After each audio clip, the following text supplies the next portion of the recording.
Hello and what is going on today, guys? Tomcat here and welcome back to another video in Forza Horizon 4. Today I'm going to be showing you guys some tips for Drift Adventure with a couple of friends of mine that have helped me improve a ton and kind of took me from being a very mediocre Drift Adventure player to sort of being able to hold my own. And I say sort of because these guys are way better than me, but you guys will see that a little bit later on. And one of the first things that I wanted to talk about is the fact that we are going to be using either drag tire cars or stock tire cars, and I know that there's going to be people out there that are not going to be fans of drag tires, but the way I see it, if you're out there looking for the maximum amount of points, then use every option that you have and every tool that's given to you. So without any further ado, we should be jumping into this adventure in a minute. And what we're going to be doing is I'm going to be doing a few laps, and then I'm going to be following these guys and showing you what they can do. Now, how long, first of all, Mika, how long have you been working on that McLaren tune? Because I know you said earlier, but I forgot, and I knew it was a while. It's close to a month. Yeah, close to a month. A month. Yeah. So That's crazy. it's a lot of time to spend on a tune. Now, also, a lot of the things we're going to talk about will apply to rear-wheel drive and all-wheel drive. We just so happen to get an all-wheel drive lobby, so we're using all-wheel drive cars. Now, Broadway is a really good track for them to show some of the techniques. And like I said, I'm going to do a few laps, and then I'm going to follow them. And whatever score I get.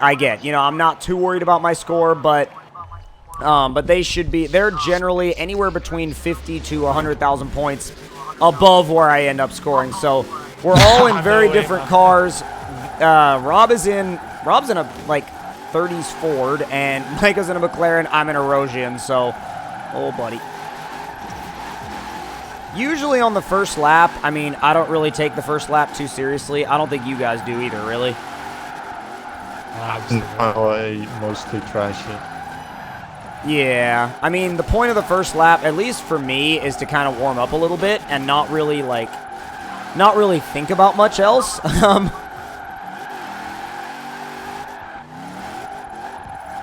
should also mention that when Mika says, or when Mika or Rob says cutbacks, what they're meaning is transitions.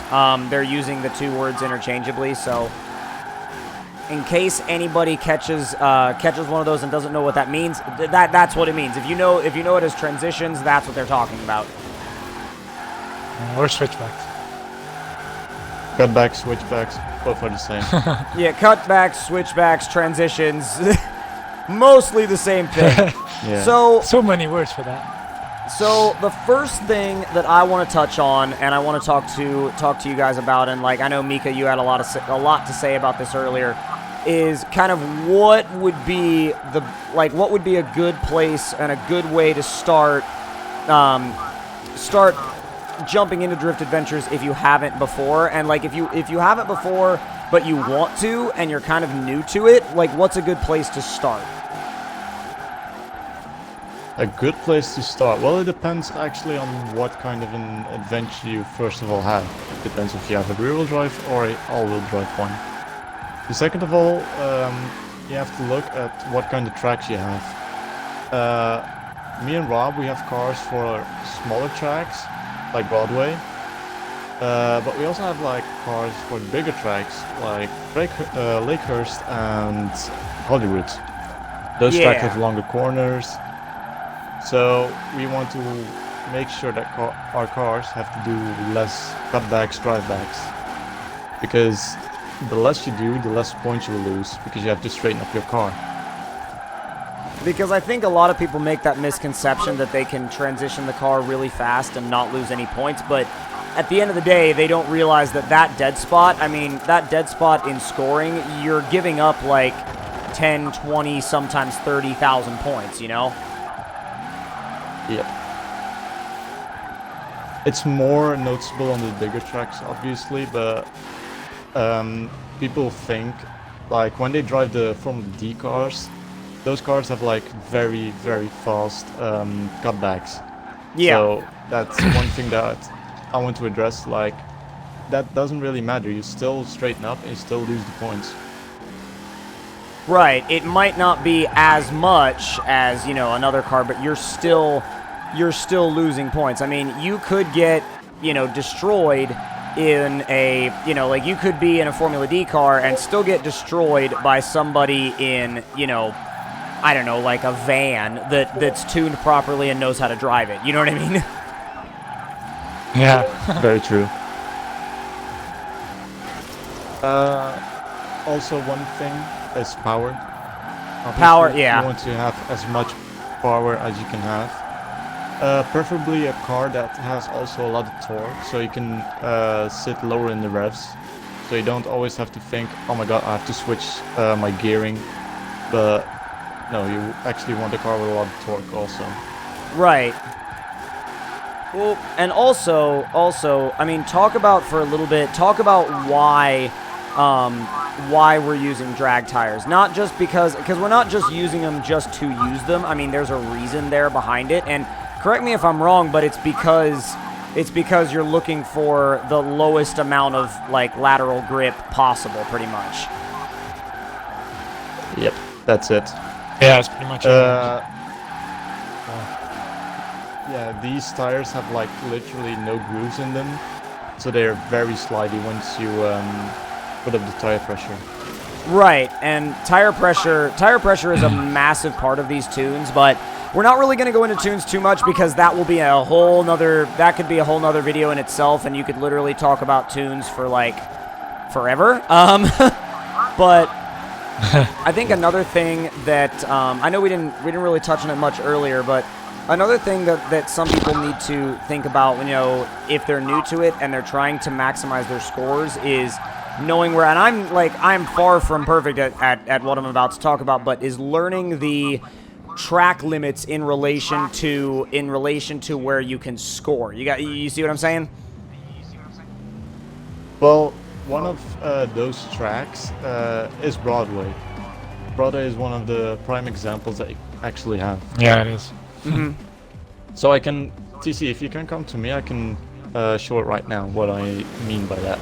Okay. Yeah, you're stopped right there. I was waiting for somebody to come back around, but I didn't realize you stopped. I'm going to come down there right now. I was stuck. Yep, there we go. All right, I'm going to get in front cam, and here we go. So right now we're in winter, and you have this spot over here that's all dirt. And if you go over in winter, so right now, you will not gain any points. But if you are, like for instance, in autumn, you'll be able to get points off of that. Same over here. Like at this lamppost, this spot over here, I won't get any points, but on autumn, I will get some points. So right, you could go all the way out to the wall there during autumn. Yep. That's also the seasons. The tires also change. Like drag tires disguise winter. Yeah, drag tires hate winter. I mean, you're better off on a stock tire than a drag tire when it comes to wintertime, unless the car comes factory with race tires. Then you're better off on a drag tire, at least my opinion. Yeah, we don't use race tires whatsoever, so people might think, yeah, I'm going to use a race tire because I can do faster cutbacks, but I actually have to disagree with that because I do occasionally use race tires. I think it also depends on like the track, right? I mean, you can kind of like, if you really know how to use them on a tight track, you can put them to use. But that's also the thing. It depends on how you Maybe it drive. depends on your style as well. Yeah, exactly. Yeah. Like me and Rob, what we a have lineup. different styles. It's all because some people use regular steering and some people use sim steering. Personally, that's also one thing you have to consider. Well, I was gonna say personally, I would recommend. I would recommend if you play Forza a lot and you want to just kind of do Drift Adventure on the side, keep your steering on normal.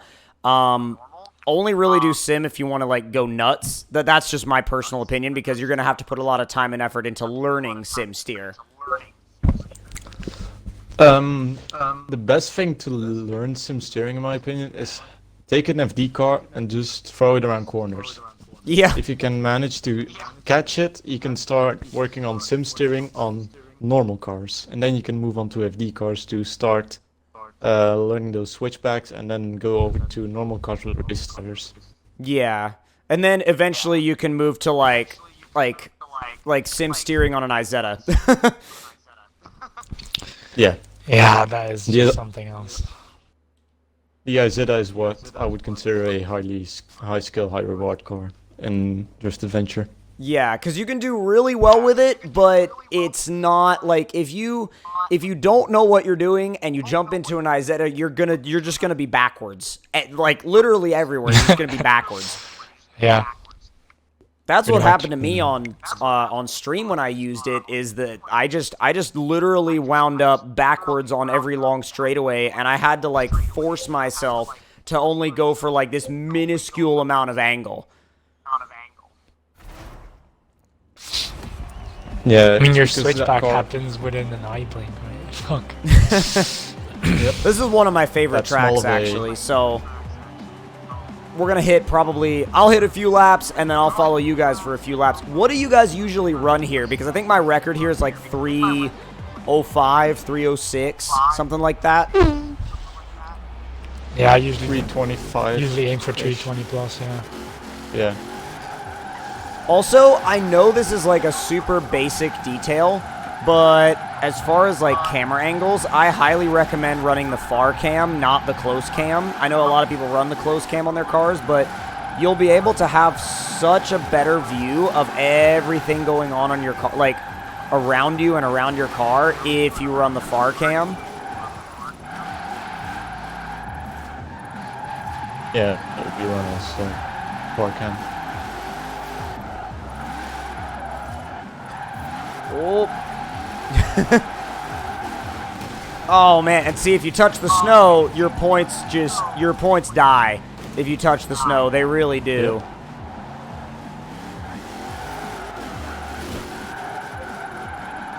And never underestimate how much of a speed boost you can get from just like slowly coming into a corner and then bang shifting up to another gear. You know what I mean? Yeah. Oh! I can make that. Yes! Been trying to make that for a while. Tomcat giving yeah. Mika advice now. Do what? I didn't make it. I didn't make Tomcat giving I went- Mika advice here. Oh. Really? Bruh. Well, yeah. Roshan is one of the cars that I would say is OP, together with a few others. I mean, to be fair, I am in like an OP car. It genuinely is. This car genuinely is quite overpowered, and you know, before this one finishes, before this particular run finishes, which is where we're going to end the video, I would like to talk about the fact that there are some cars that are like fairly overpowered, and when I say, or when we say overpowered, it basically means that once you get them down, you can kind of just go nuts with them, and they're extremely forgiving. The Rosian Q1 is one of them. The Abarth is kind of a hit or miss with that, because Mika thinks it is, and Rob thinks it isn't, so it all depends on your driving style. Yeah. And then you have the bubble top. The Bubble Top is more of a rear-wheel drive overpowered car. I mean, I've actually never driven a rear-wheel drive Bubble Top, so I don't know. Oh, I'm going to come and follow Mika, because I really want to see your line through here. See your line through here and show everybody your line. There we go. Just stick as close as you can to the white lines, and then... And that set of corners back there, you can take a little bit of... Are you kidding me? It said I missed the checkpoint. You can take a little bit of a liberty there with, like, going outside the checkpoints. I mean, as long as, like, the back end of your car touches them, you're usually okay. Yeah. Trying to, like... Is that your new I've personal completely best there, lost you now. I'm just going to try and catch up. Whoop! DC, isn't that a personal best for you? Yeah. I was 305.1? just saying that. I don't know. It might be. I think I've seen you hit that. It might actually be. I wasn't really paying much attention to it. Always happens when you do. I was legit like about to say like no matter whether it's like me just playing by myself or if I'm playing on stream or whatever, if I hit like a personal best, it's usually when I'm not paying attention to it and then I realize it after the fact. Yeah, But that's also what we usually have, or like we concentrate very hard on a few laps, and then all of a sudden we see. yeah, you see a crazy score. Like usually, like I find if I'm watching if I'm like really like watching my points like crazy, I usually don't get that good of a score. But it just depends. Oh. Yeah, I had the wall. Man, I actually really expected you to hit something crazy that lap. Let me see if I can sort of really a good semi-run lap, with you this time. These cars run at different speeds though, which is kind of weird. It's like Different. it's not really a like the type of thing where you're gonna find yourself tandeming with somebody. That's for sure. Yeah. It's actually drag tire cars. I was gonna say, like, that's how all time. drag tire cars are. If you want to tandem and you want to do style drifting, I mean, stock tire, sport tire, that stuff works for that, but...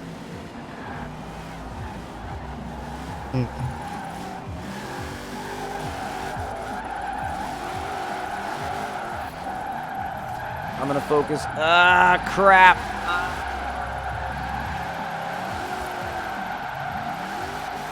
Oh, not bad. I'll try and get my focus dialed in.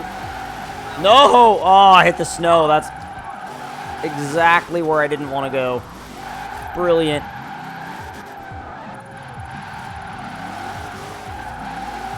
Come on. Not bad. There we go. There we go. Oh, wow. Okay. All right. I'm happy with that.